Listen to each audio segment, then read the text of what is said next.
So far, the crew has cleared every hurdle naysayers have placed in their way. Columbus would be home to one of the 10 inaugural teams. Columbus has outperformed much larger cities. The true success indicator has been from the fans. Hello, welcome to the club. I'm your host, Mars, and this is the Upper 90 Club, a roundtable podcast where we discuss the Columbus Crew. Now coming to you from Cleveland. On this episode, we're going to review the Mistake on the Lake classic that happened last night on 4/19. Give me that. It was really a hat on a hat of a game, if you ask me. A Guardians hat. Yeah, and so we'll get to that. We're also going to do all the other stuff. There's some player updates we want to talk about. We got from the internet. We'll do our thoughts and players from this game. We got a run club update, of course. 99 members. And Probably just complained a bunch.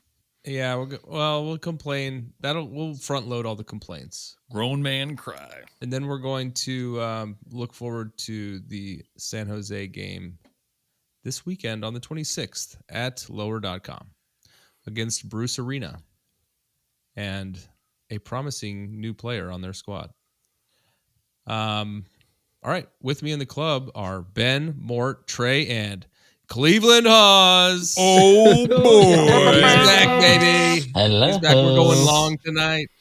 Saddle up. He's on a bourbon horse.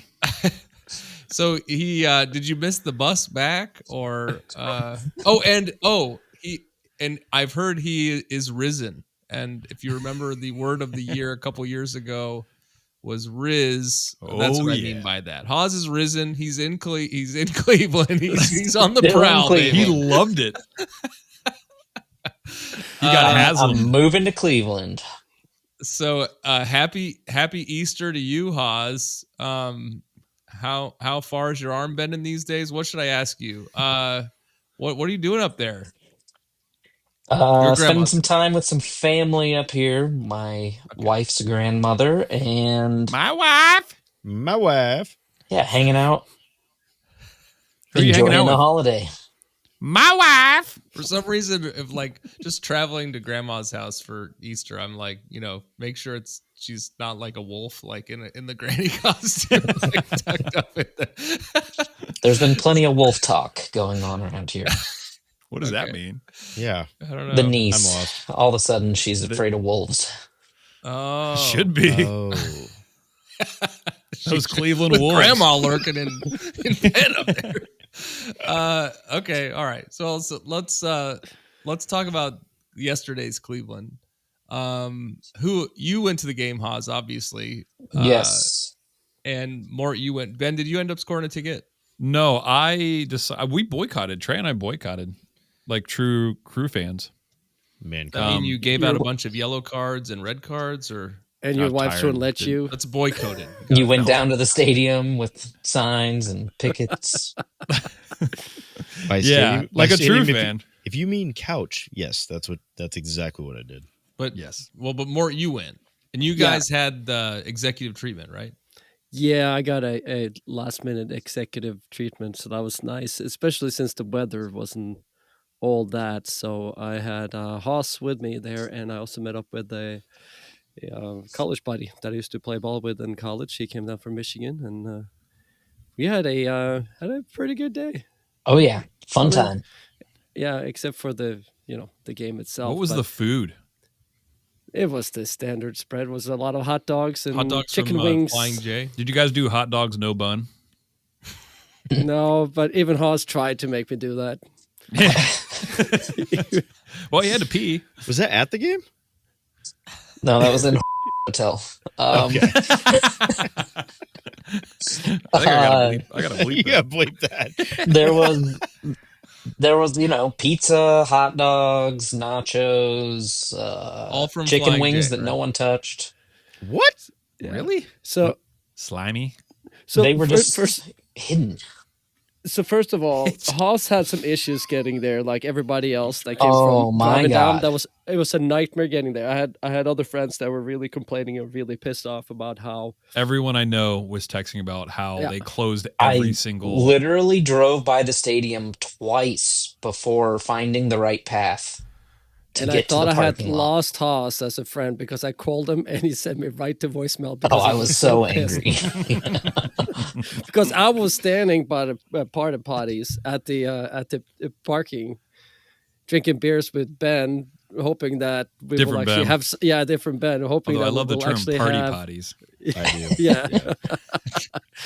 Waiting for somebody to show up that we can hang out with and actually stand by a car because we came walking out from the hotel. I didn't ask you guys how many Messi jerseys did you see? There Was were it a lot. as you could? It was kind of hard to tell on the broadcast because there The was like seats were orange pink? seats every. Yeah, Yeah. they were like weird. It was quite a bit. It was actually more of the kids. There was a lot of the same as we had when they were here last time. Parents in yellow and then kids in pink kind of situation sometimes. But I don't Pretty think sure- it was awful. Pretty sure we had Miami employees in the box next to us, head to toe Miami outfits, drinking their mate. Yeah, mate. That was fun. It's mate And- that tea that Messi Yeah. drinks. Yep. Right Have you guys when ever I tried that? No, Gross. I went out of my way and actually bought one. It tastes like butt pee. I started Proceed. talking trash about Miami people, and as I started doing this in the box, people that were in the box with us walk in Miami gear, Oh, there was the kids. There was the kids. and the wife. Oh yeah, the wife was. Yeah, that's true. Was The it wife your very cute. wife or my wife? No, Okay. A wife. No, but the best part of being in the box is when we keep missing chances. We get to this, and Haas started dropping some pleasantries towards the playing field, and the whole box to our right turns around and just keeps looking and shaking their head. It was great. It couldn't be their first time at a game. Yes, it could. They're box people. That probably was their first Yeah. time. a at lot of game. language towards Penso and her abilities in reffing. Yes, that. Oh, Wow. that's where that kind of we have officially entered the manosphere. Has Welcome nothing to to Bro do with Chat. her gender.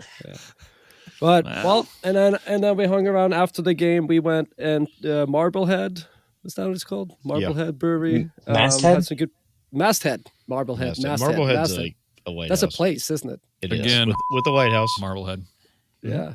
Masthead for some pizza and beer. We met some other people there, including some of our teammates from our team. Since we're not name dropping anymore.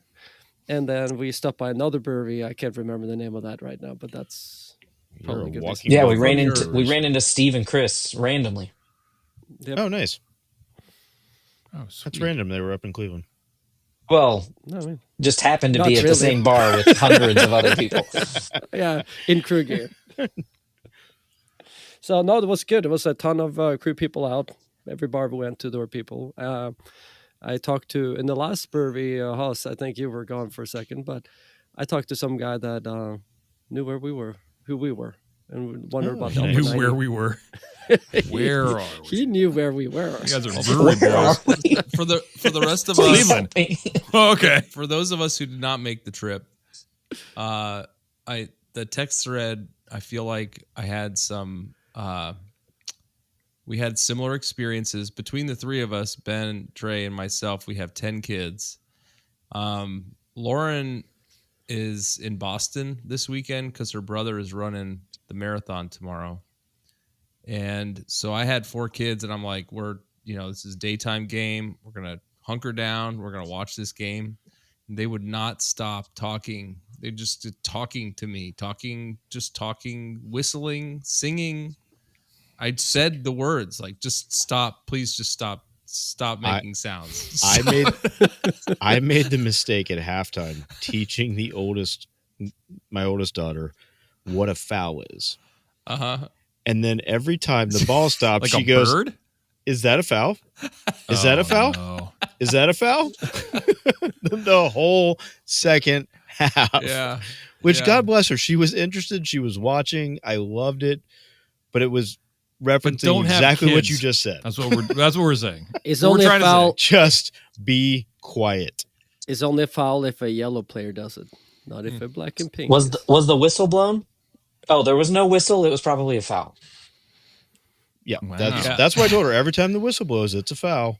So I didn't get to hear quite as much of the commentary from Chris Doran that I wanted to, and I was just basically a task rabbit for getting the next snack to the living room. But Snack dad. I did popcorn. yeah, that's what we did. So anyway, let's get into the game here. Trey, take it away. Hey, what happened? Facts that could save your life. All right, Saturday, April 19th, 2025, in the hostile Bunny Ears home field of Hostile. Huntington Bank Field is affectionately known as the Land. The crew faced off against Lionel Messi and his band of pink misfits in front of a reported 60,614 fans, which I have been told is the highest Bunny Ears home match in attendance in club history. Bunny ears. The weather Home was a match. mild Who? 60. Why? Why are they doing this? Are they just trolling us? Yes. The front office has no idea what they're doing. The weather was a mild 62 degrees at kick, and it was a moist affair, but not too moist. I saw lots of pink ponchos on the broadcast, so at least the Messi fanboys were prepared. It has been said every week, and this week will be no different. Columbus with a dominant performance on the offensive statistical categories, leading in total shots 16-7, shots on target, shots off target, shots in the box, shots outside of the box, touches in the pink team's box, big chances with 8, total passes, accurate passes at 90%, and all the important feels like Sounds global like a moist affair. game Go ahead. XG, where the I'm crew excited. led in all 5 XG categories, and the overall with a 2.94 to 0.86. I think on the broadcast it was 3+ at the end of the game. Like MLS is always different. Right. I mean, either way, having an XG of close to 3 and having no I don't no know goals, that we've even heard of a XG of 3. Last year we season. did, not this year. year. Yeah. And their XG on the broadcast was 0.56 or something. Yeah. All right, Haws, hit us with those lineups. The crew started with Jason Russell Rowe up top, Gasdog, and Rossi Nice. behind him, Arfston, Nagby, Shambo, and Farsi across the middle, Amundsen, Zawadzki, and Morera in the back with Schulte in goal. This is the first start for the Gasdog. And no Dewan Jones on the bench. Curious. All right, 25th minute, crew with the combo play. Up the right sideline, ball pops to Morera, who drives forward and threads the ball into the path of the on-running Gasdog, who goes for the far post chip, but puts too much gas on it, and it goes harmlessly over the Miami goal. 4 minutes later in the 29th, crew with the combo play through the middle, and it's chipped to Arfston in the left channel of the box. He takes it first time with the instep of his left, but the Miami keeper is able to get it just enough to put it over the top of the Miami goal.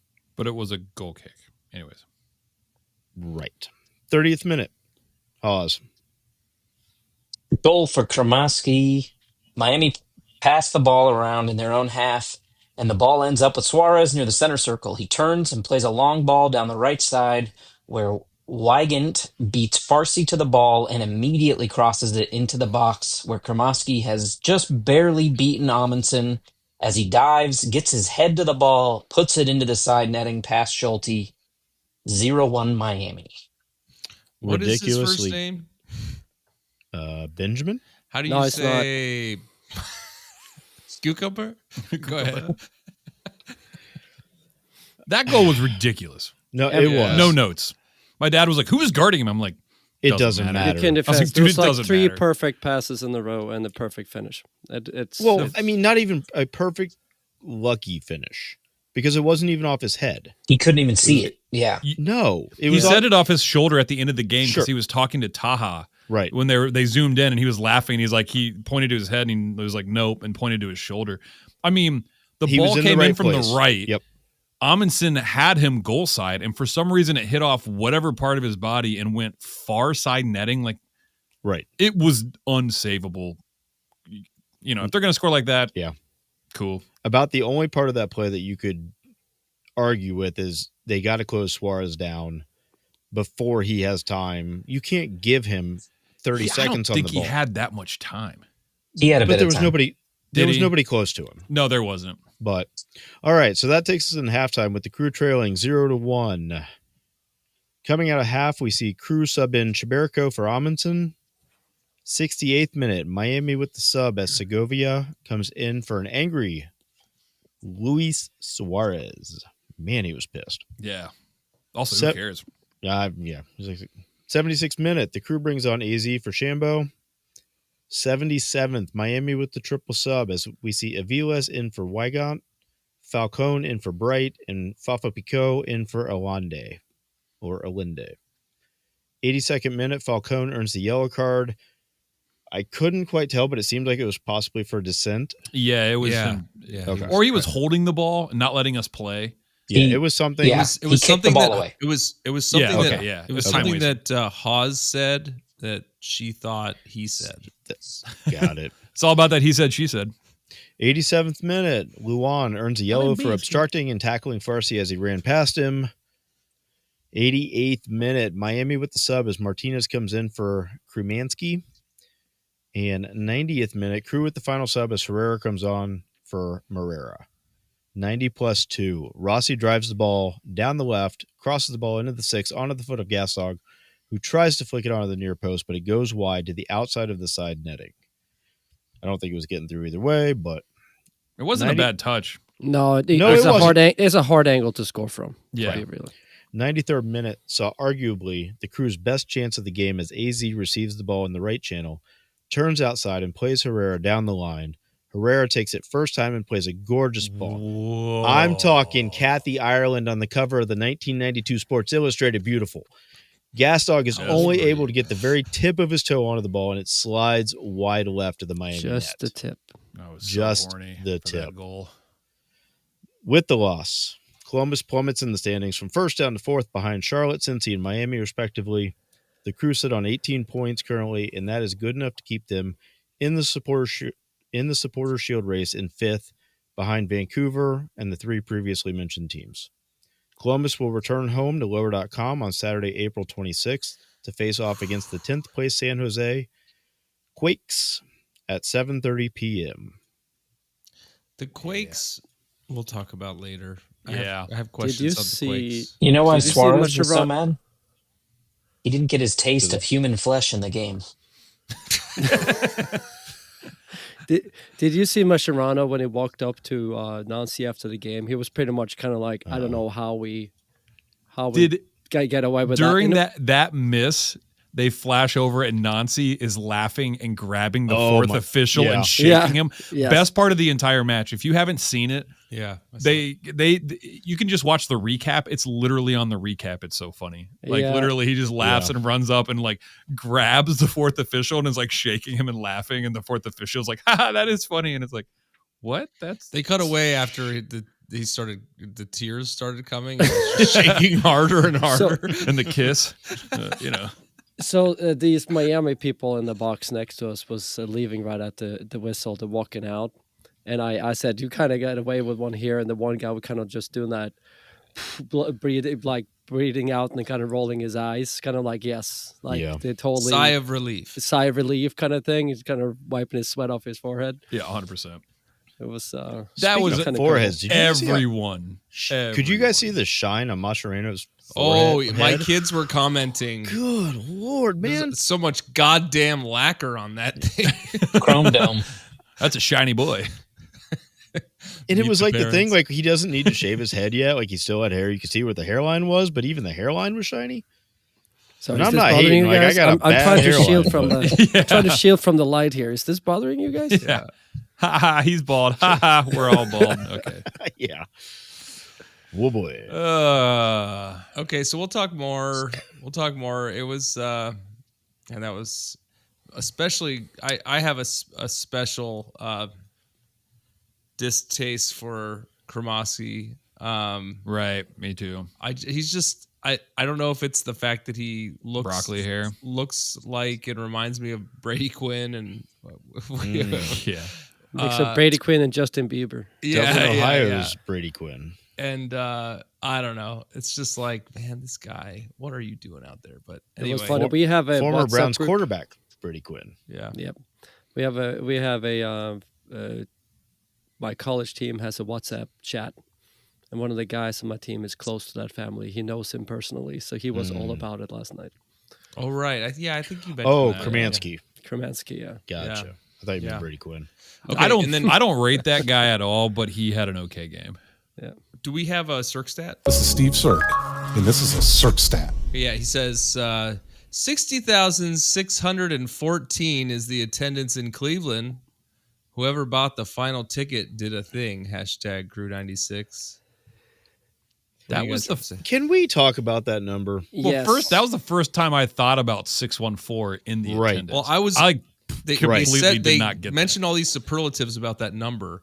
I did notice that it was much higher than when Miami played in Chicago the week prior. They only had 30,312 fans. And then when they played in Cincinnati, it was 50,513. So, is this just area? Are you just talking area codes? Yeah, we lost Haws too. He gone. Yeah, you lost all of us, but just different especially area Haws. codes. So- Codes. Was there that many people? There was a lot, Yeah, which was but frustrating for me as a Crew fan because I'm like, the whole thing was a cash grab. It looked like they made their money, and that sucks. Because I would say that we sucks. were sitting opposite of where the shots were. The first shots were where they were shooting the cameras were. Right? Jeez. that took a long time to get Phrasing out. is so important, Mort. I can't. I had a tell good you. night in Cleveland last night. So, but we could look up, and the upper sideline, Right. it was nobody up on the other. Well, they opposite showed side. a beauty cam like multiple times on the broadcast, and it was like, oh, it's not completely full. It's well attended. I mean, there's more people there than could fit in LDC. 3 times And that's the to me amount. is a bummer. My hope was that this would be a failed money cash grab because that's all they see, and then this wouldn't happen again. Well, and it doesn't I- appear to be the case. No, they would just try harder next Wikipedia time. capacity. Yeah, probably. Wikipedia 68. capacity is 67,430. Yeah, and there must have been more than 7,000 available seats there. I can guarantee you that. So it's sold tickets. It's kind of like how we sell out, and I can see the stadium at lower.com. Sometimes there's no more than 16,000 here. And they didn't even get to sell see out. Messi play. Or I don't think he played. Yeah, he Burn. didn't do all that much. No, I mean, we can discuss that more, the money grab thing. I have had discussions with friends that saying, hey, I kind of like it. They can kind of spread it, but at the same time, they can make money so they can sign a new player. It's like, well, where does the line go? Is this a business metrics kind of thing? Yeah. And Do you it's think like that money went to the Crew to better the Crew? Yeah. Nah. Well, and that's not how I that think works. I'd like to talk more about just the general approach of having this game in Cleveland after the break, but let's do that then. We'll be right back. This episode of the Upper 90 Club is brought to you, as always, by Supporter Supply Company. Hi, friends, this is your good pal Morgan Hughes, here to talk to you about a serious issue facing 96% of all Crew supporters in Columbus. Why, not enough free shipping, of course. For a limited time now, through the eventual heat death of the universe, Upper 90 Club listeners can use the promo code Upper90Boys. That's boys with a Z on the end of it, at checkout for free delivery on absolutely any order over $10. But Morgan, what if I order $10 worth of stickers, or those goddamned buttons, or some other combination of small items that make you want to kill yourself? Will the free shipping still apply then, even as you curse our family, while you package up our little tiny annoying ass order for us? Of course it will. That's just how much we here at Supporter Supply value our friends at the Upper 90 Club. So head on over to supportersupply.co and use the promo code Upper90Boys. That's boys with a Z at checkout for free shipping on all your orders over $10. And don't forget to tell them that your friends at the Upper 90 Club sent ya. All right. Also, I wanted to mention I saw, Ben, just this is for you. You know that today's Cucho's birthday? Did you get the flowers sent in time? Or I did. Okay, good. He is risen 420. Oh, his birthday's on 420. Yeah. No wonder he's such a special boy. I know what flowers I sent him. It's God's flowers. That's a wee joke. Lilies? Yeah, okay. Yeah. Boop, boop, boop, boop, boop. Okay. The devil's All right, lettuce. So let's Dad's disappointment. let us get into our thoughts and players. Thoughts and players. Let's start. I want to start by talking about just high level, new normal, having a game in Cleveland. You guys talked about logistic challenges, Nightmare. getting to the stadium, blah, blah, blah, right?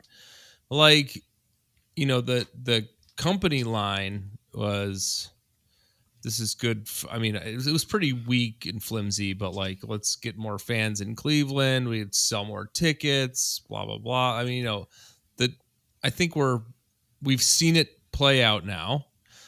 Theoretically, this could become a annual fixture, or if you're asking Chris Lamacchia, you know, what's to stop them from doing more than, you know, just one game a year up there? Yeah. Like, I gotta want to hear the thoughts on just doing this. What do you think? Well, they used the term seamless experience, and there was absolutely nothing seamless about it. And we had a day yesterday that had a lot of weather situations too. I mean, here locally we had lightning and stuff earlier in the day. We could have had it there. What happens when you have lightning delays and weather issues and you are 2 hours from your house and you can't sit, you know, and wait? You don't have much less flexibility. So just that in itself is a hassle. And coming to a new stadium that you're not, you know, it's new for everybody. That creates a logistical nightmare. And it was for a lot of people going in. That's an interesting concept, right? Because like in every stadium in the world, there's a home fan base, right? And so you have just general fan flow. People know where to go. People know what's going on. Even the event staff like know what's happening and when. Now, I didn't go to the game, so I didn't observe this, but I'm asking if my suspicion is true that like if all of your fans are away fans, I mean, maybe this would closely emulate when they do like Premier League games at the Shoe, for instance, right? Like people don't really know what to do, But they're not consequential games. I think that those is aren't. the But like we may see the same underlying kind of thing with like Club World Cup, right? Where like you've got Sure, and I feel like that's okay. I don't mind. I think but it's level playing field for all the teams, right? Like there aren't, you know, no Right. one's playing at home in any game in the tournament, but this is a league game. that I think. So we've all gone to away games, and if you haven't gone to an away game, they're so much fun to go to.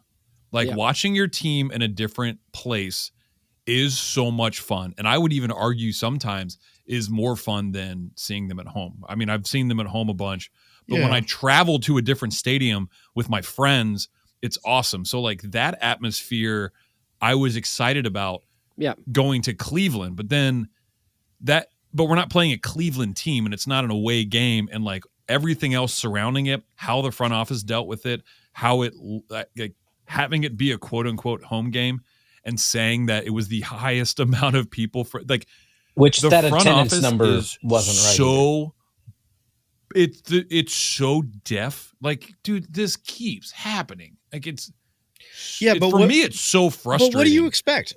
I'm serious. Like I am not on the side of the front office, but I do understand where they're coming from. Period. They got to sell 40,000 more tickets. That's what they want. 2 more games. That's 2 more games, and that is what their biggest revenue source is in this league.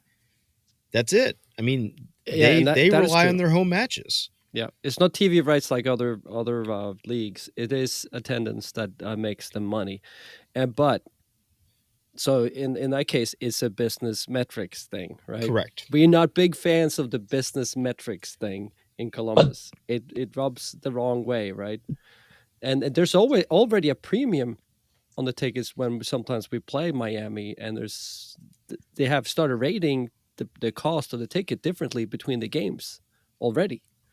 So there's already discrepancy on this high value game that they want to squeeze you twice now. You have to get more people, and it's higher ticket prices. So they probably made, let's say, with 3 times as many people, they probably at least made 4, maybe 5 times as much. Does that money go to the Haslams or does that go to the MLS? That goes to the Haslams. We sure about that? Playing in the stadium will go. I mean, some of it will because it's like they're playing in their stadium. Just quick math. I mean, you're talking 40,000 people going into this game at $100 a piece.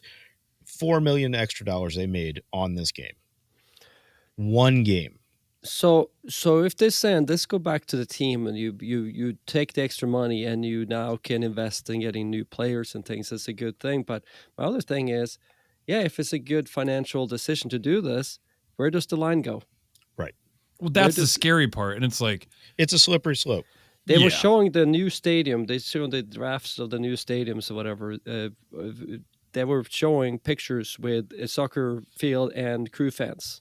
In Cleveland. In Cleveland for the new but stadium. It's also a play to get their new stadium built. We also know that. Like they're trying to get a new stadium built outside of Cleveland, a la like what Chicago did, where it's like basically in a suburb. And they're trying to prove that they can still make money and drive stuff that's not just football in Cleveland. Like, hey, we can have a soccer game here every once in a while. Yeah, that's the name of the game. X amount of people. Yeah, it's that's all the name like, of the game with new stadia. I'm going to do it again. Sorry, guys. The like they need to be able to show revenue outside of just team games. Concerts, other teams coming in, other leagues playing games. Well, and they said this was the highest attended event that was a non-NFL game in the stadium since it was built in 1999. Well, and realistically, I think NFL is up to 18 games now, so they're getting 9 home games a year. The Browns aren't making the playoffs anytime soon, so all they're using that whole stadium for is 9 times a year. So I get where they're coming from of, get the mixed use in there, get the concerts, get the MLS, get Messi, get Club World Cup. I get it. Toys. But as a consumer and a fan from Columbus, I don't like it. I don't also, like it. a smaller, make it right. smaller I get field. it. I don't like it. Like that affects us when it's only 70 yards wide.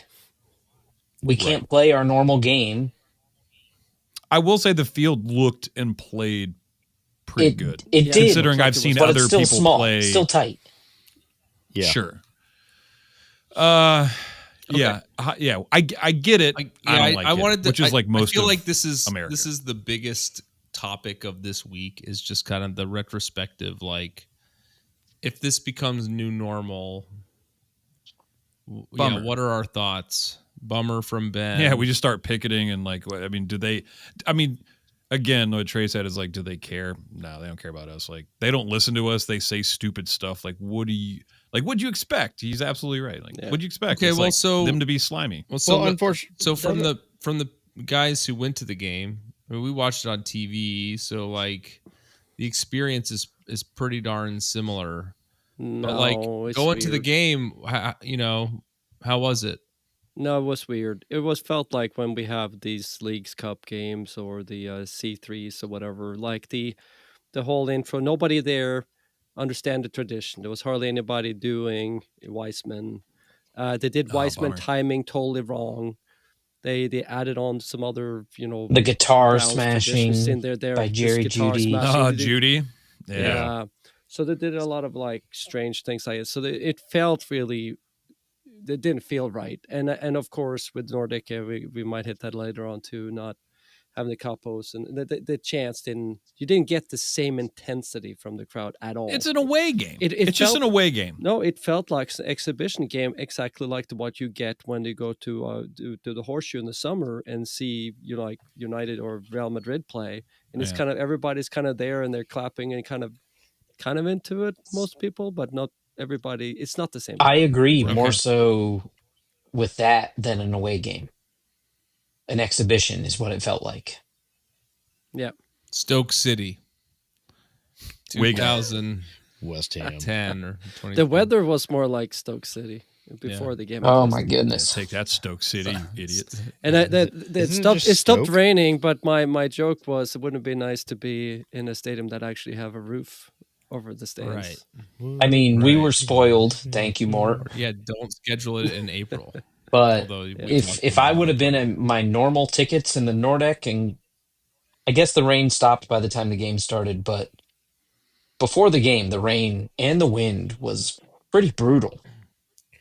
Yeah, in the parking lot, we were cold. You mean lake effect? I was. I don't know if it was my alcoholism Withdrawal. or what, but I was shaking hard, and It was funny. the effect of driving past the stadium 2 times Driving before I 140 got miles there. without a drink. Yeah. The depression, Brutal. 2 just hours general without a anxiety and depression. Yeah, it's started shaking right there. Okay. All right.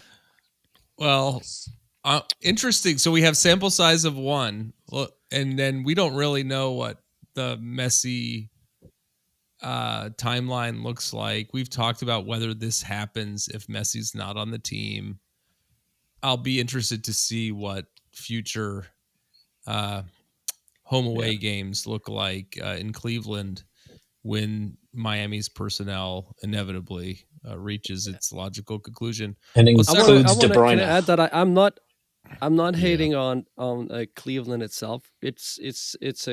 Was a fun location. It's easy to get from like the hotels down to the stadium. It's a bunch of breweries and people there. Everybody that I saw there were having a great time. I mean, like, so you make what it is, but we had fun. Okay. Even though I don't agree with it, but I would have fun there even if there wasn't a game. So, all right, let's talk some of the players here. JRR, you want to start there? Yeah, there's so much we want to talk about that I don't think we're going to have time to. But in general, we have a number 9 problem. And JRR, number 9. I've been defending for a while. But he's the best finisher in practice. Yeah, the best all-in-out finisher. And I understand where that's what they said on the broadcast. Yeah, they've said it before too. Lord. In practice, like on the practice field? Yes, he said he's better than Kucha, better than Rossi, better than any striker he's seen here with the crew. Especially in this backyard. He's the best in practice. Man, talk about Uncle Rico.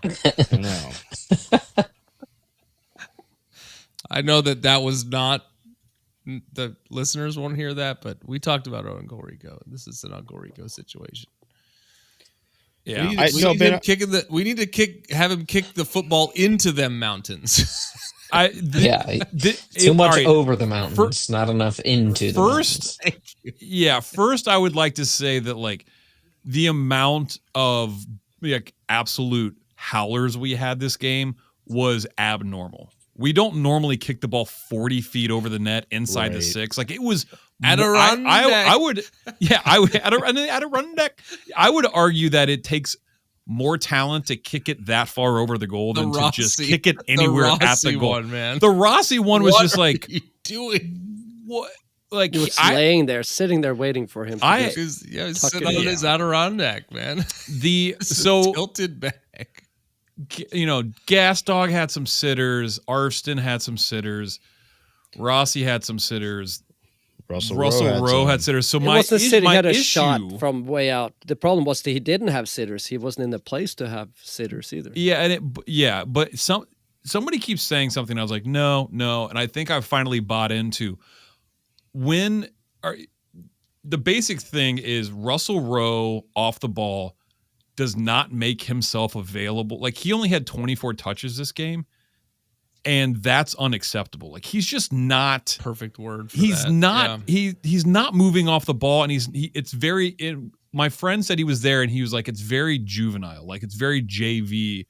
He's not making space for others. He's not creating space for himself. He's not putting himself in good positions, and he's absolutely right.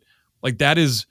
When the ball is at his feet and he needs to get it quickly out and put it on target, he is very good. Yeah, but everything else, he's very bad. I don't remember when this was, but I know he had one. Like there was some swinging of the pendulum during the game where like he had there one. There were 3 in a row. It wasn't all him, but he had one of them where like he had one of them. Don't take a first touch, just fire it. And then when it swung the other way, it was when AZ tried to take a one timer and didn't put it on frame, but I appreciated at least that they weren't just trying to settle it in when they were under pressure in the box, like, and then just like getting the ball taken away.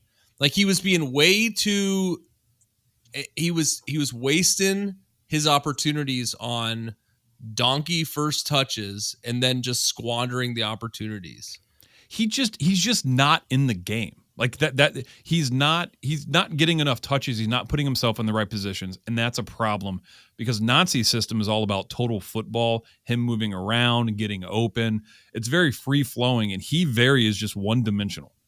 And that doesn't work, and he needs to go. Bottom line. Yeah. When AZ came in, I don't think anybody can argue that like that dude popped up on the left, he popped up on the right. He had 14 touches in 14 minutes. Russell read 24 touches in 90 minutes. Like, that's a huge problem. I mean, AZ was epically more dangerous in the 14 minutes. And it's just like we saw, Gas Dog and Rossi kind of play, and they're not true number 9s either. There's just nobody that does what we need them to do. Cool. Not to talk about X's again, but remember who he started behind, Ramirez. He was involved in the game. He will have multiple touches. Like, he will be involved in almost every attack. So he will not multiple touches, but I mean, like, he would have at least 40 touches in the game, right? Right.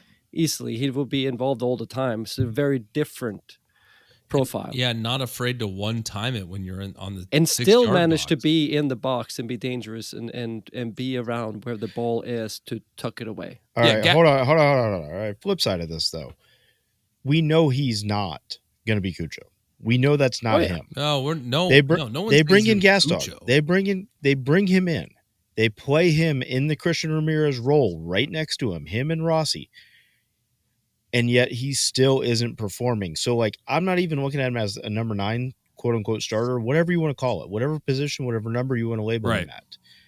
He's not performing as a player in the system.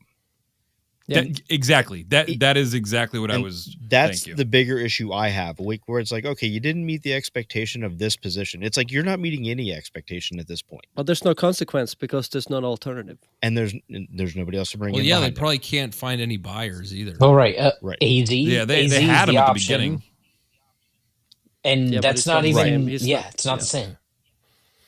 And I would argue that I actually really like AZ as an impact sub at the end of the game. I think when you start him, he doesn't grow into the game, but he is a different profile. So if you flip it around and AZ plays 75 minutes and you bring on Russell Rowe, zero impact, I would argue. Unfortunately, based on what we had just mentioned, with Russell Rowe having the ability to be one of the best finishers on this team, he's going to keep getting the starts because of the what if factor. And because of the lack of a other option. Alternative. There is no alternative. Well, that's what Mort. Yeah, but I still think he would get the start. Week is look at the depth chart. That's the only place we don't have anybody. It's the only place where you can see the depth from the surface. But the embarrassment of riches currently right now, we're complaining about our third best scoring option up top and how he's not playing good enough. I mean, he is our third option right now. But before we get too defensive about this, though, let's get defensive. No, this was a hell of a game. Like how we played the game and number of chances we created and all that. We should have won it. Oh, yeah. Nobody that watched that game was like, Miami's the team. They're like, they got lucky. And again, we made changes in the back. Right? So the other thing I wanted to talk about was just the defense in general. Man, Suarez did nothing. Messi did nothing. They did very little. And Messi, he stood really tall for a long time and didn't really move very much. There's a couple times he couldn't get around Zawa. He did. It was great. Salva juggled the ball over him one time. Over him. Oh, that was so good. He's gonna think about that forever. Haas was like, he's gonna remember that one. Yeah, I mean they had a golazo. It was great. If that's how they're going to win and score, like they had nothing else. Messi did have that shot from 40 yards out. That was great. But it's like, dude, that's Messi. If he takes one touch and hits it from 40 yards out again, if that were to go in, I'd be like, okay, cool. Like their XG did nothing wrong there. By, 0.15. Right. That being said, though, so we took Amundsen off at half. And I was like, oh no, he did bad. Or maybe he was being blamed for that goal. But what they said on the broadcast is like, yeah, Nancy said that he brought him in because he's better at offense. I would argue watching that we should be starting Chaburko on the left side. 1,000 He times was better. insane moving forward. And he unlocked Arfston. So like, you know how Farsi gets unlocked because Moreira goes forward? When Chiba came up, Arfston how good was Arfston in that second half? Holy crap. It was great. And he finally got that. We had talked earlier. He started on the doing pod step where, overs again. That's what I was yep. Like a half step overs. Yeah. Dude, I literally told my dad that we were watching it. I was just like, here's the issue. We talked about on the pod last time how like someone on the U.S. team was like, hey man, pull it back, just be a squad player. But as soon as he pulled that step over and beat that guy down the line and crossed it in, I was like, oh, I think he's back. And the rest of the game, they couldn't contain him. Like he was so hard, so good. Beat him so hard. Oh man, amazing. So I again, the defense I thought played great. I think Chiba actually playing on the left side with Moreira on the right and having Zawa in the middle is kind of awesome. Did anybody notice how Moreira reacted being subbed? Mm-hmm. He was not happy. But did you see like right after that when there was a foul, he ran out onto the field and they had to push him back like he was that animated? Yeah. That I love. That type of stuff I was like, I noticed and I'm like, that's my dude. I thought he was going to murder him. That being said, at the end of the game, I was like, oh, I had no problem necessarily with the reffing. But then when I flipped on all the things, I was like, dude, everyone was so pissed. She was terrible. So I went back and saw kind of what we were talking about. What was the one before you said what, 57th minute? There was one that looked like it should have been a PK. Yep. Yeah. So 57th minute was the one where Luan took out Chambos and Chambos makes a run, was going to get the ball back. Luan blatantly just steps in front of him, not looking at the ball, and takes him out in the middle of the box. Which is what the broadcast said. And then as well. was that's the one where like they ended up getting a call like 15 seconds later outside the box? No. I mean, it was a little bit longer than that, but that's where they gave the same player the yellow card on Farsi. Yeah. For doing the exact against same thing. Farsi. Yes, for doing the same thing. I feel like I didn't do any like rewatching, but during run of play, there was I do remember saying out loud something like, no PK, but by the time I could get that out, there was they like a barely kick, showed. But, They barely showed that replay too. They're like, oh, I saw that during the game. I was yelling at the game. There was that one, and then there was 90+2 where you had the ball that came to the backside of the 18, and Zawadzki goes up for it. The Miami defender hits him. Like, I'm pretty sure he hit him in the old nether regions. He at least took his legs out in the air, bare minimum. Right. As he's heading the ball back across the 18. Right. Yeah. I don't understand why that is not reviewed, why that's not even looked at. You're up in the air, heading the ball offensively towards play, and you're taken out. We know exactly why it's not. Right. Torrey Penso was shameful. That was terrible refereeing throughout the entire game. And Twellman is sitting there talking about how great she's doing by not giving yellow cards. And it's like, you got to card somebody. You got to set the expectation when you're playing in that style. You got to card somebody. You got to set the expectation. Arston got murdered the entire first half. I counted 6 fouls on him, just specifically on him in the first half, and 4 of them were I can't remember who it was. It wasn't Alba on that side. Nagby was taken out pretty hard multiple times. That one out at Falcone we talked about. Falcone got one in like 4 minutes because he was because you said he kicked the ball away.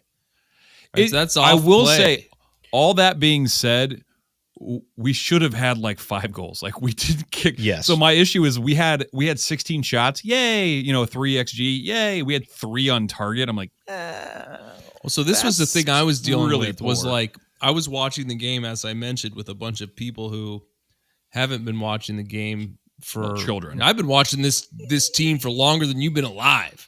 Kind of thing, figuratively and literally. And, after they went up 1-0 around halftime, my 7-year-old said something like, "Oh, we're gonna lose," and I'm like, "Well, you don't know what you're talking about. Like, you don't know anything about this team." And that's when they started throwing the stats up about, well, the last 3 times that they've played the Crew, Miami scores first. Has scored first, and in fact, they scored twice first, and they won 2 of those games, and they lost another the League's Cup game, right? And then the kids started chirping later, like, I told you they were going to lose. This is like 60th minute or something. I'm like, you don't know anything about this team. You're grounded. You don't know anything about this team. And I'm like, what you don't know is that the coach puts the fan in a position. Nancy puts the fan in a position to be confident, like throughout the game, right? And so I'm like chill watching this because we're putting the chances up.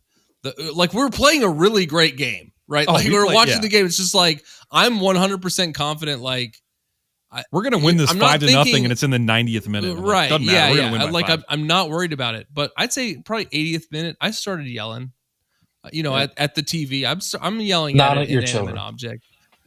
At the TV. I'm yelling at the TV, and then I started on the when Diego hit the ball into row ZZ. Yep, that one. That one. Wild. And then That's when they got into stoppage time, and one of the younger ones is like, "You said this game was 90 minutes. Why are they still playing?"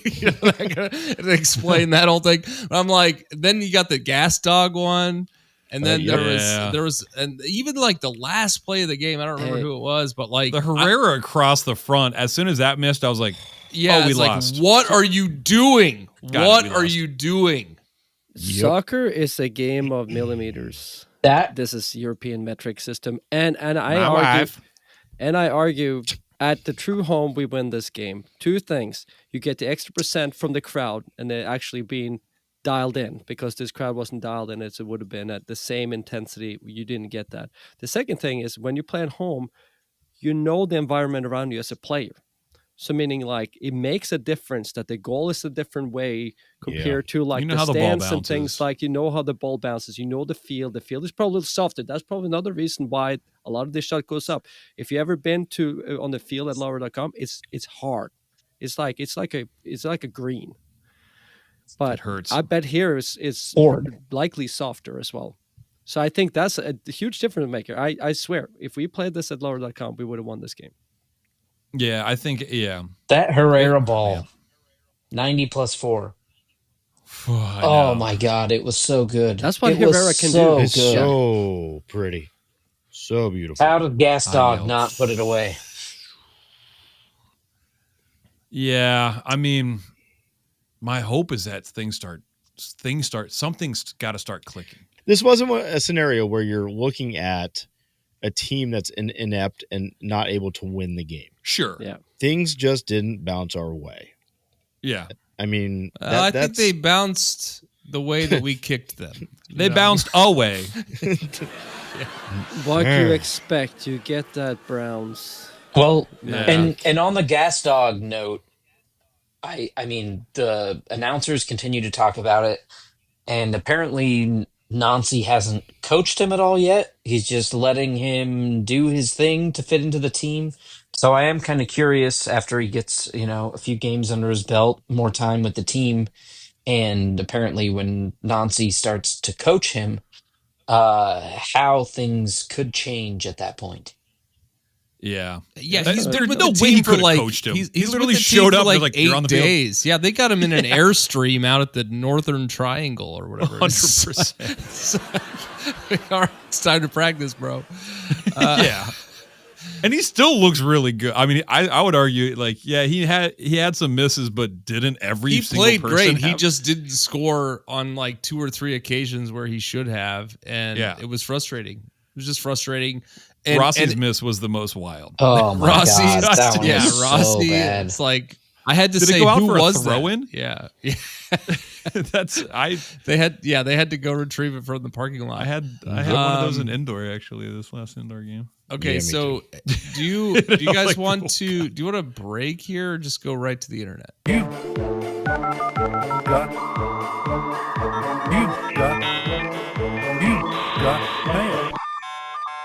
All right, so soccer wise, says Bruce Arena collecting Revolution players like Infinity Stones. Hilarious joke, and it's an Avengers joke. Good job. That's why guys. I don't get it. Yeah, I didn't watch those either. Four But we didn't even daughters. talk about Dwan Jones leaving. Well, so we could. He hasn't left. Yeah, is that a player or an internet? Yeah, he did. He's got. I He's think got he's 2 feet out the door. Let's not just official. Put it that way. Still not official? Not Dwan by the Jones teams. is. Interesting. Well, Bogert says, It's and Easter. I should say, Nancy doesn't know who Tom Bogert is, but Nope. He does. We should all be so lucky to have Nancy not know who we are publicly. But Dwan Jones is rumored to be headed to San Jose. Yes, who we play this upcoming weekend. Yeah. So he might just hop on the plane on the way back, like zoop. Yeah, don't let him play for him. Let him ride We're back gonna with get him. a $622 GAM credit for saving them the airfare. Yeah. He'll fly over with our team, but yeah, we can talk about that for just a sec. I would say, I mean, we talked about this before we started recording, but Are we bummed about it? well, I It's just been want a to say, frustrating less than a story. year ago, about 9 months ago, we got Dwan Jones, One baby. from New England, coached by Porter, but he was brought on. He's an arena boy. He's an arena boy. We paid them $600,000 GAM and Will Sands. Right. And got him, and then they came on, and I think he score against New England like immediately. In like the first He had 2 seconds on the field, yeah. Yeah, it was like, yeah. oh man, here we go. He had a couple goals and 1 assist, and now he's leaving. We don't know the details of the deal because it's not a deal yet. But the deal tells. I don't know what. Yeah, what are your thoughts? I think generally not a fit in the system is the easy explanation for that. I view him, and this is like full circle my thesis statement. He is like JRR. I think he's a good player. He's got really good attributes. He does not fit this system or what we're trying to do. Yeah, but he has looked we were on his way in. We were all so excited because we thought he fit the system so well. We did, and then he got in the game, and it was like, oh, he's not like necessarily a total footballer. He is what we call a pace merchant. Like he's good because he's fast. He doesn't have a good touch. He doesn't deal well with people like on him. Like he doesn't exploit space. I think he's a victim of depth, honestly, and not having the offensive ability of the people ahead of him, because he in the back three that we were currently playing with Berker, Amundsen, Moreira, and throw in whatever other name you want to put in there, he's not better than those players. And then when you're talking about the outside wings, when you got Farsi and you got Arfston, and he's not better than those players. But who else is on the wing? Like if we need a winger to come in, I would assume he would come in. But I mean, every time he's come in, we told him, we're like, hey man, we think something is wrong because he's not playing how he's been playing. And I'm like, well, I would even argue that like I don't think he has the offensive capability to do what the other wing players can do. And when you're talking about a player who's going to be coming off the bench, you want a spark at the end of the game, and he's not going to bring that offensive spark. He's more of a defensive player, which isn't a bad thing. It just doesn't fit as well for how this team is currently constructed. Yeah, we're talking about a guy that had same thing with Russell Rowe. He was in the U.S. squad, even though it was Camp Cupcake, but was actually one of the better players in one of the games there for the U.S. national team. I think he's like a back four where he streaks up every once in a while, like Anthony Robinson. Yeah, I think it's more like that. But he's not a wing back. He just haven't found his place here, and he is far from starting. He's not going to go over Arfston. He's not going to go. We are losing depth with it, but I think they believe maybe like Lapilainen or somebody can play it. I know on the right side would be Farsi Herrera, right? That's all set. On the left side, it's been Arston, and then it's been Jones. But we just don't have any other wingers, man. That's my issue. We can switch sides too. We did that during this game to change it up for a while. The boys changed sides there. That was awesome. When they suddenly found Farsi was only on the left and Arston on the right. And they had a hard time dealing with that. Yep. So meaning I would probably rather take Farsi on the left over him, if that's the alternative, right? Yep. Oh, 100%. Okay. Yeah. Also, we got a quote. The post was from the Shadow Man 879, a name far more familiar than Frankie Haydick,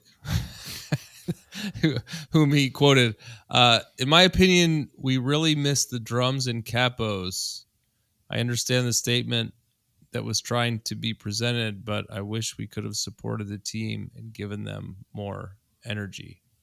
What's the story behind them not having, the capos and the banners and the having a proper Nordic? So what I read was essentially the team was not responding to the Nordic, while the Nordic was trying to figure out the logistics of bringing their own equipment, bringing tifos, bringing two sticks, Banners, bringing whatever. The team was not responding, so they said, "We're not going to bring any of this. If you're not going to give us the details and allow us to do our normal thing and bring a home environment, then we're not going to do it. We're not going to bring any of it." Dude, that when I heard that, and when I read the same thing, because I read it on social media and Reddit and stuff, that was kind of like the final straw with this whole Cleveland thing. I'm like, all right, man, especially when you're dealing with a Nordeca who are unpaid, doing this because they love the team, trying to make this work, trying to reach out to these people who are getting paid for this, and they're trying to make this happen and create like an awesome atmosphere, and they're getting the cold shoulder. That makes me so mad. And especially when they're making all this extra money that they could, dude, pay for all of that. You said $4 million. Let's say they even get a quarter of that, which is $1 million. You can't even throw like $5,000 to just have a bus bring up their stuff. I love my team. The front office needs shot into space. It's just driving me up the wall. We're trying to support the team, even though you're taking a home game away and putting it clear. It's just some of this. Is some of this happening? a result of the changes we had in the board? I'm not talking about that, not necessarily that they are not doing the job. I'm saying it is more like that, having that connection with the front office, or is this something that already stems from how it's been? I thought already? they had someone hired that was a liaison between the Nordeca and the front office. Oh yeah, You start with a T and end with a Y. That was not my position. Yeah. It was Trey's fault. And so this whole thing was Tracy's fault. Yeah. Yeah. So no, I guess at the end of the day, I don't have a dog in the fight, but I never expect the front office to do the right thing. That sucks though. What do you think from corporate America? What do you think you're going to get from them?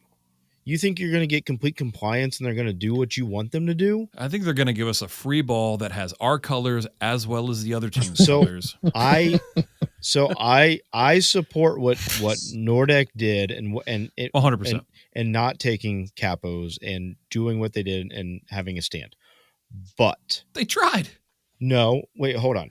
But my disdain for the front office and for any faith that I would put into them would make me even more pissed and say, F you, I'm going to go do this myself. Screw you. We're going to do this. We're going to do it our way. We're going to do it the Nordec way. Yeah, but you show up with a bunch of scaffolding and they won't let you in. It's like, who's the donkey? Carry a ladder in. I think we all figure agree, it out. They're not going to help you. They are not going to help you. 100% falls at Chris Lamakia's feet. Oh, you ask me.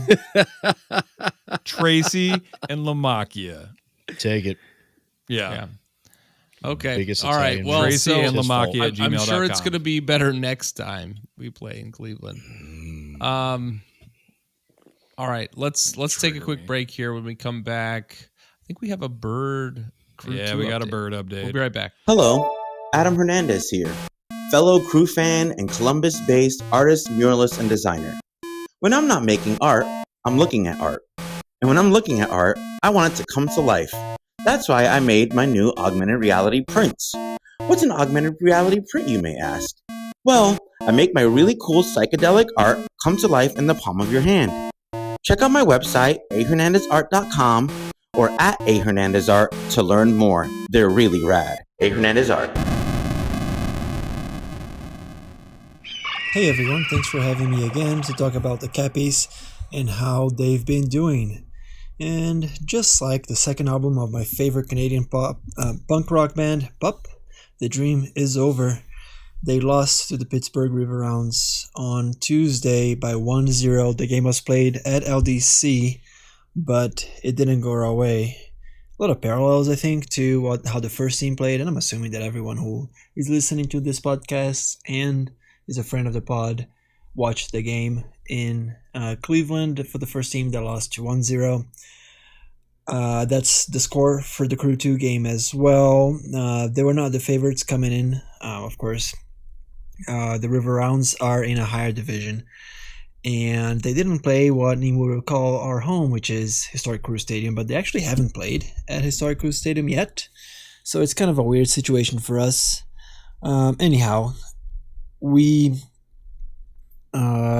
was a game much like the first team, where let in a goal in the first half around the 30th minute on what was a mistake by the keeper.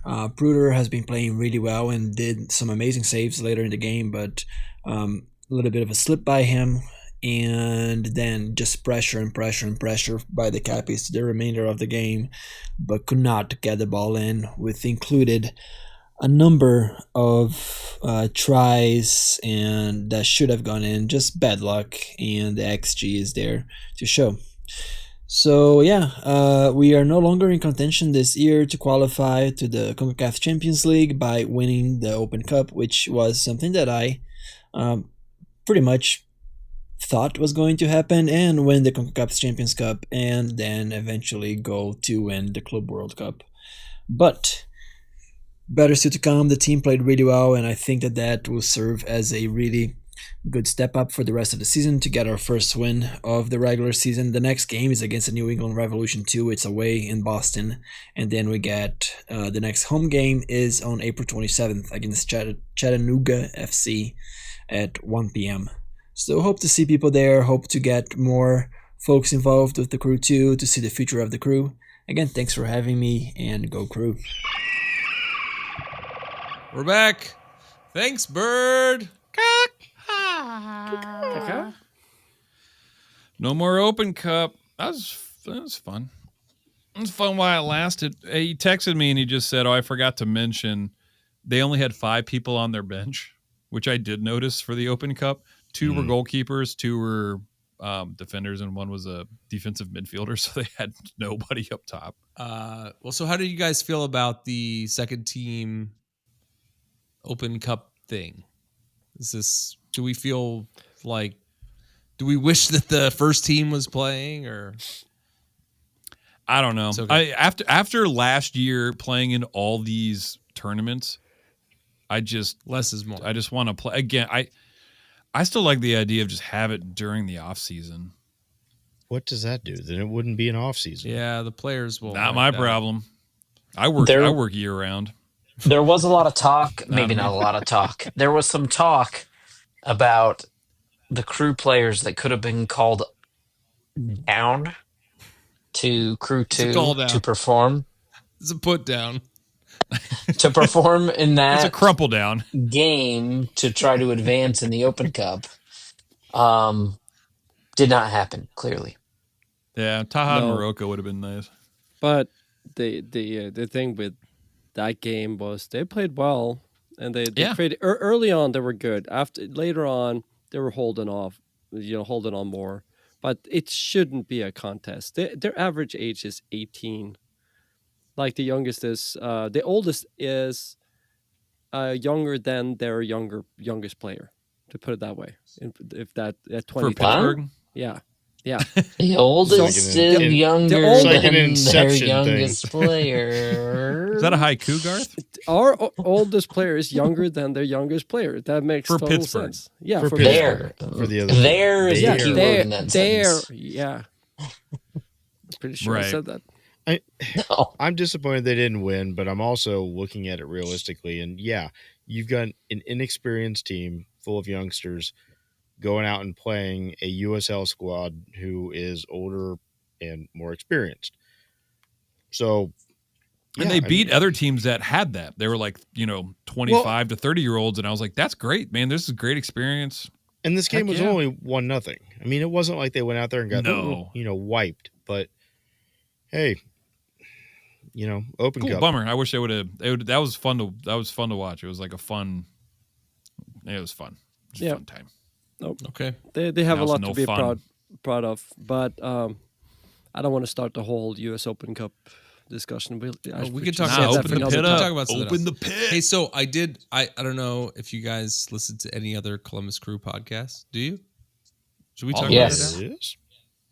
What Columbus Crew podcast do you guys listen to? Not Aces. No one listens to Aces Radio. Well, Aces isn't a Columbus Crew podcast, so it's a Buffalo Bills podcast. Only. Oh, that's right. I listen to Soccer Speakeasy. I occasionally listen to Massive Report. I used to listen to it a lot more than I do currently, just because I don't have the time for it. I'd say those are the big baby. two. New to Crew when there's episodes. Mm-hmm. And Crewniverse. Crewniverse, yeah. Yeah. They're all good. Has anyone heard the four of the Bone and Beam Crew? United as well. Bone and Beam. Yeah. Yep. Yeah. Yep. No, I have not. I have not heard it yet.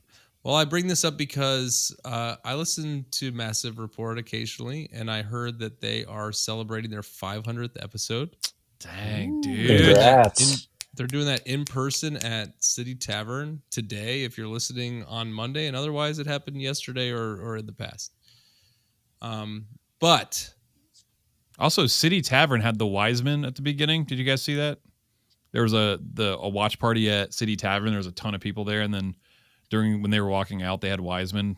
I think the Baggers had it, GCG bag on their Blue Sky. They were singing at the bar. Mm-hmm. Okay. As they do. As we do.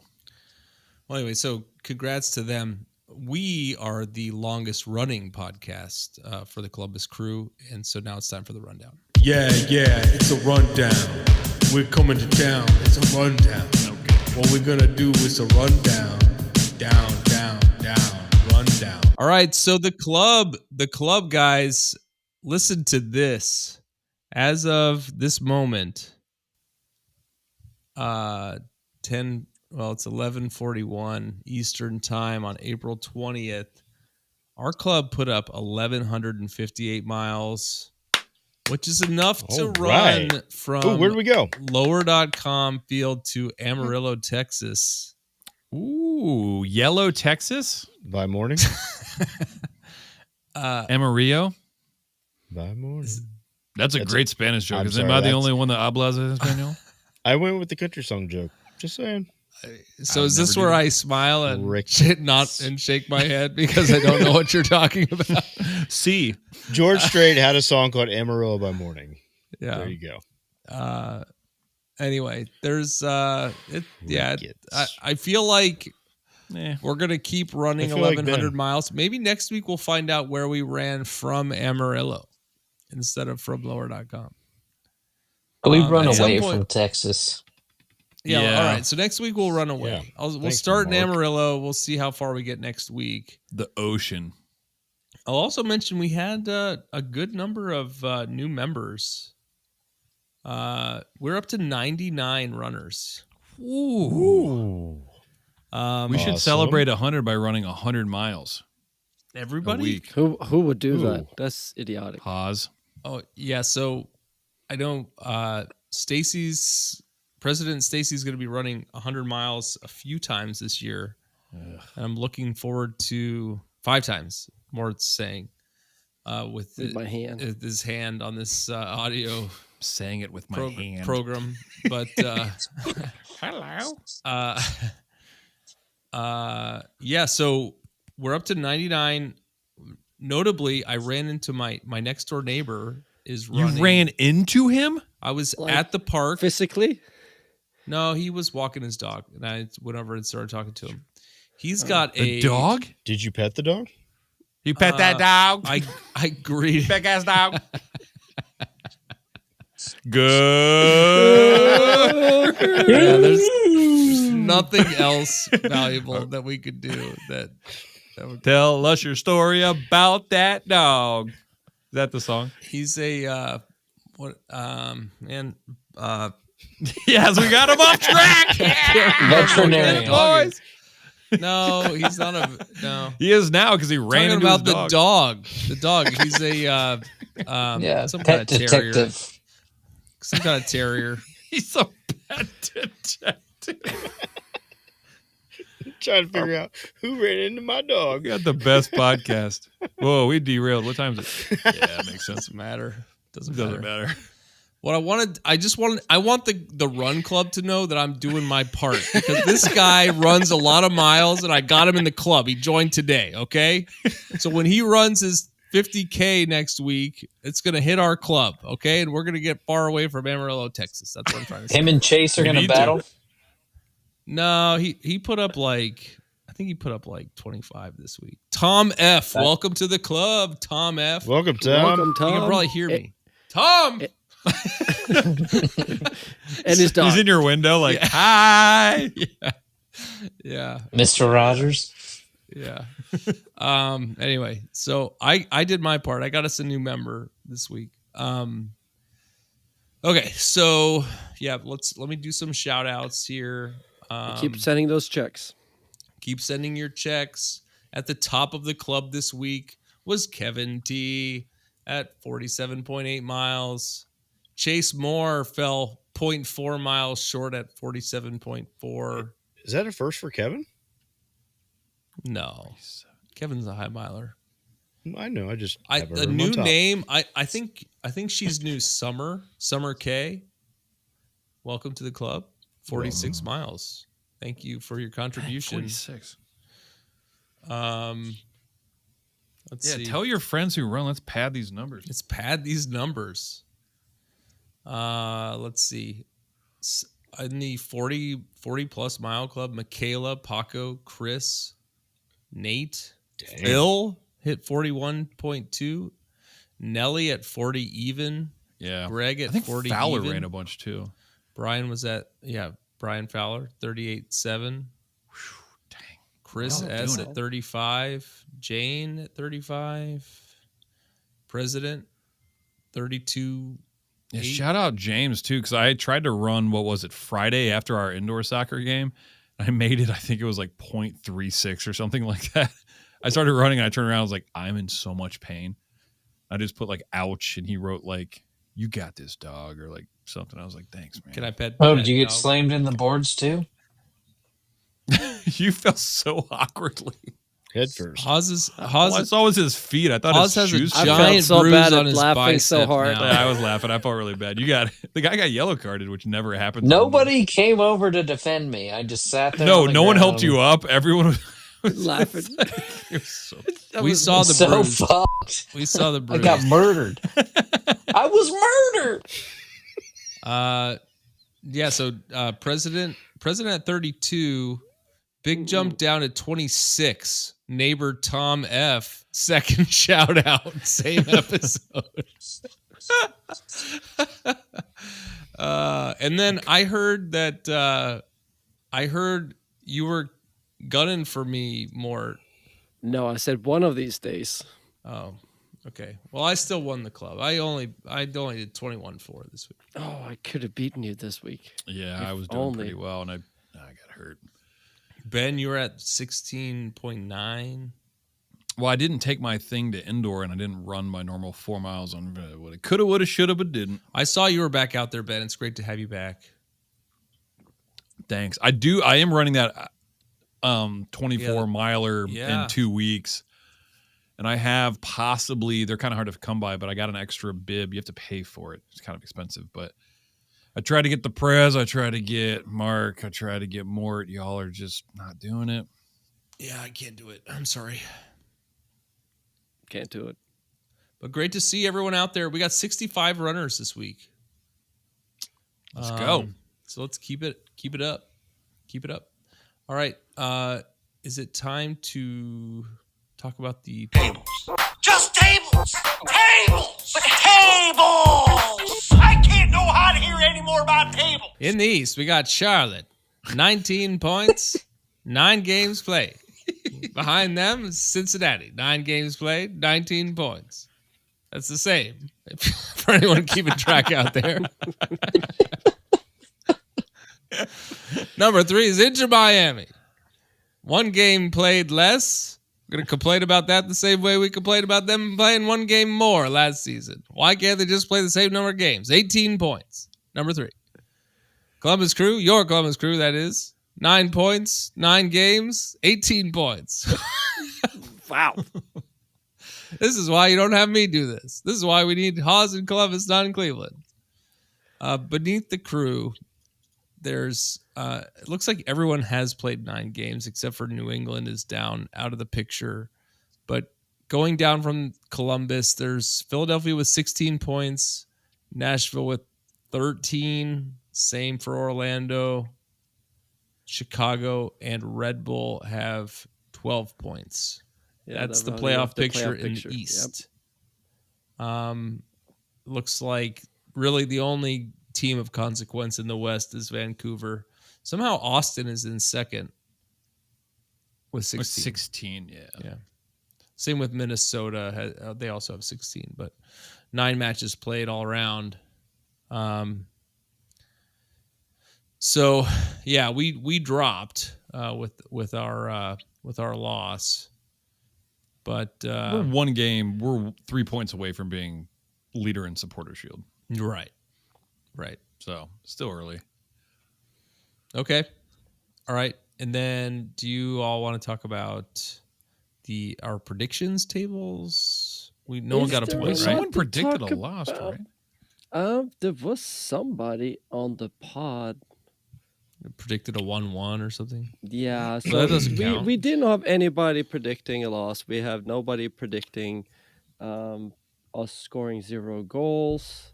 So nobody got any points. I thought someone predicted. I thought nope. Mars predicted. No, that was Mars last 3-3. week. I guess St. Louis, he thought we were going to lose, but not this time. And the correction last week was the fact that I was right, Trey was wrong. You were. Although the graphic you sent was wrong that you made. So it's all right. That's also plausible. No way to know. Heck, it's plausible. You know what I mean? That means everything stays the same with Haas in the lead with his 11 points. And then with Trey with 5 points, Ben with 4 points. I have 4 points and Mars have 2 points. And I said Trey second. And that is, of course, an error. Yeah. Okay. 11 points. Man, we are bad at this. And no one got it right in any of the social media posts that we put. But yeah, 0-1 loss. I mean, I think someone hit us up and said Frankie said it was going to be 0-1. No. Frankie says a lot. Even the 2-1 bot was what you're wrong. thinking of, I saw what you're talking about. I don't remember who it was. Apologies. Somebody predicted a 3-1 and said that's what Frankie said. Well, I don't know. All right. Gotta learn to read. Let's talk about San Jose. We'll see which jersey DeJuan Jones wears. I'd be interested to see if they plug him in, if they can make that happen midweek. I have a question, and this is I feel dumb, like more dumb than I normally feel. Is there a rule in some other sport? I feel like it's European soccer where like if you send someone on loan or maybe trade them, I think it's more of a loan thing that they can't play against you. Yeah, you can make okay. those Now agreements. I don't feel crazy. That's a thing that can be included. Okay. Now I don't feel crazy. I think it's a UEFA Champions League type of rule for competitions across the continent. Yeah, and I feel like it's more of a loan and not like a sell. Like, all right, I'm loaning you this guy for the season. Yeah, you probably you pay his can't wages, and you stipulate also a sale. Once you sell him, it's gone. I'd bet that you're correct, but I think one of the reasons the deal has not gone through yet might be just the fact that we played them this week. Yeah, good point. I guess we'll see. Yeah, so we're playing San Jose this week. They're coached by Bruce Arena, who was suspended and then fired or something, resigned. Accused of things that no one has been told what he was accused of or what he did. Jokey, racy stuff. Yeah, there were no specifics like getting a happy ending at a Jupiter massage parlor like his boss, but anyway, he ended up at San Jose. So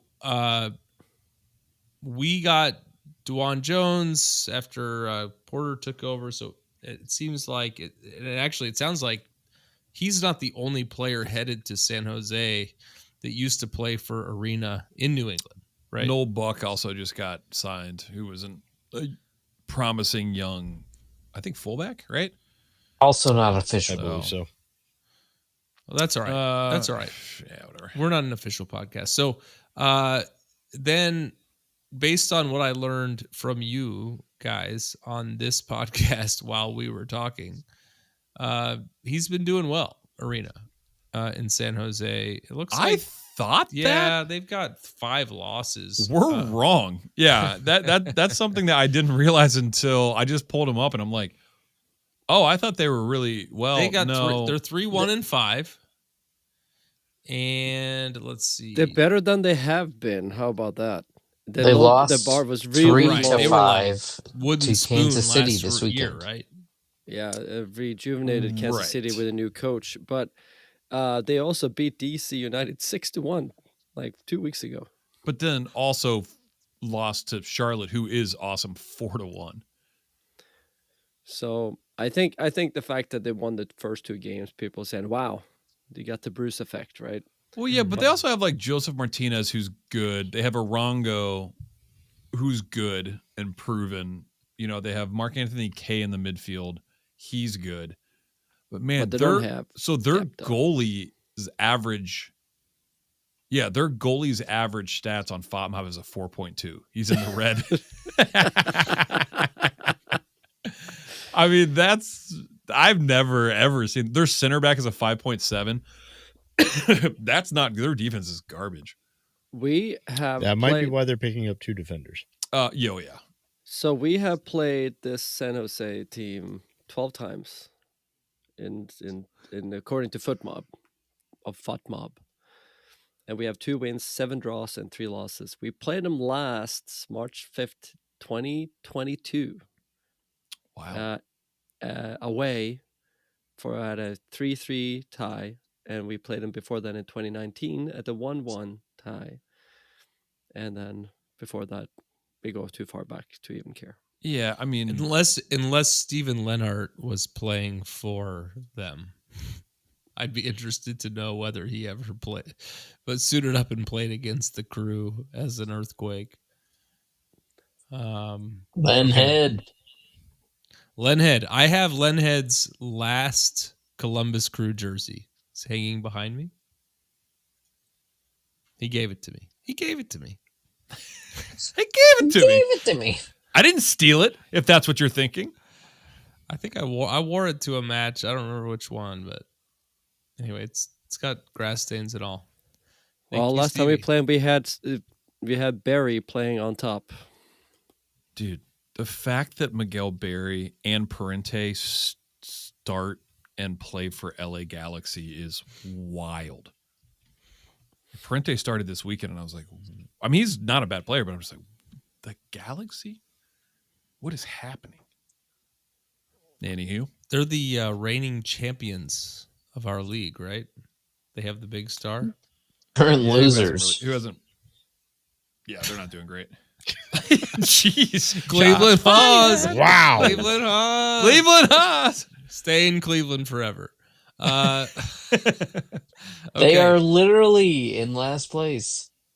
3 points, tied with Montreal for the last spot in the league. Instead of Cleveland Haws, we should call him Haslam Haws, right? Oh, yeah. Haslam. There it is. Haslam. Haslam, I know. Okay. All right. I can't believe they're. So are you guys ready to do your prediction? All right. Let's talk about D's. I don't know. I thought I was. You got to think about that. I'm already sweating. Man, I don't even know. Like, buckle up, Buttercup. My tongue is sweating. I'm not good at doing things. You're dumb. Benny. You're dumb. Benny, you This say is so long. Oh, 2-1. You say, damn it, Mort. But you say 3-0 hat trick from. Can I bet the gas dog? Can I bet Yeah, can I bet gas dog? Yeah. You think a I hat don't trick see from Haws's. 3-0. Did mine not go through? It did not. No, You don't act like just you did. say yours. Just say say it. 2-1 crew. 2-1 crew. Okay, so you're the 2-1 bot. Okay, Mort, you said 3-1 crew. Anything to add to that?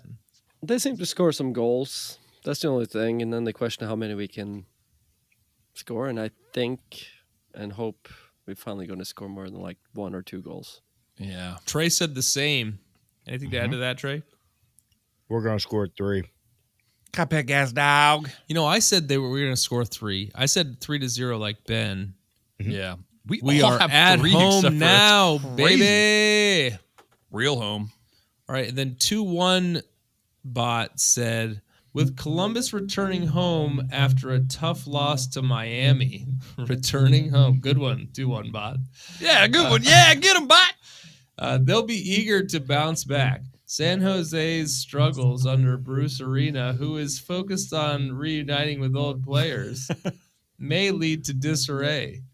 The crew's cohesive play and attacking strength should capitalize on any weaknesses, securing a much-needed win on home turf. Thank you, Robo21. Love that. We need a name for the bot. Maybe like hit us up and be like, you should name the 2-1 bot this. I like 2-1 bot. You like 2-1 bot? Yeah, I do. What do you like about it? Because it explains it. Go crew. It's just not one of those like. My name is not one of those like. Oh, my name means like peace and glory in Greek or something like that. Well, I'm not asking for a Japanese letter. It's like the X one is what? Grok? Is that what it is? Yes, Grok? Like that's ridiculous. Like, yeah, just call it what it is. We don't need to be naming things. All right, thank you 2-1 bot. We lost Ben at some point. Man, it's just like this is what happens when you play a game. Exactly. I 100% blame the front office for this. Haws, we've had so many technical difficulties, but we're now into tomorrow already, so we're gonna call it now. We'll touch base after the San Jose game. No midweek game, so until then, go crew. Go. It's way after go time. Lost in combat. Thanks everyone for joining the club. We hope you'll listen next week and every week, even in the off season, to celebrate or commiserate. We'll save you a seat. If you like this podcast, please give us 5 stars and subscribe. You can email us at upper90clubpod@gmail.com. That's upper90clubpod@gmail.com. Follow us on Twitter and Instagram at upper90clubpod. Go crew!